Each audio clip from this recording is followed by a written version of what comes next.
Poštovani gledalci, još jedan spektakl na Savskom nasipu 7L, gde je ekipa KG Wild Boarsa obezbedila novo četvrtfinale na našim stanicama. Ponovo su tu prijatelji iz Kragujevca.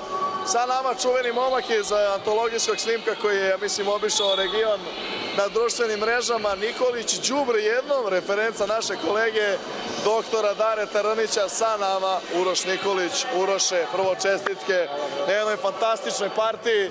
Reci mi, umor, nespavanje, dugačak put, sve.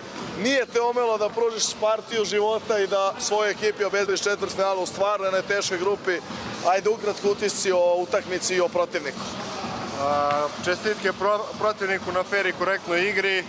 Momci su mladi, spremni i gladni uspeha, ali danas smo ih zaustavili na putu za četvrtfinale.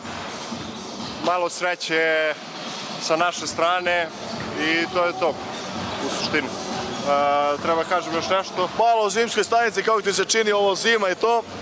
Pa dolazi zima, duga i hladna. Jel hladno ovde, reci gledalci? Nije, toplo je, lepo, organizacija je na nivou.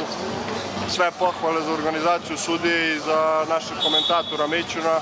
I ako mogu samo da izdvojim priliku, pozdravim drugare i devojku koji me sad upravo gledaju kraj malih ekrana. Ćao. Ime devojke? Natalija Đorđević. Šta da ti kažem, Uroše, za tebe i Nataliju Đorđević, da kažemo da je ova partija bila posvećena njoj. Fantastičan performans koji je odveo njegovu ekipu u četvrtfinale, čuveni Nikolić iz čuvenog snimka gde je naš kolega doktor Darko Rnić komentarisao. Ekipa Wild Boarsa obezbedila četvrtfinale. Nama, poštovani gledalci, sledi novosadski klasik između ekipe Grbavice i ekipe Banane.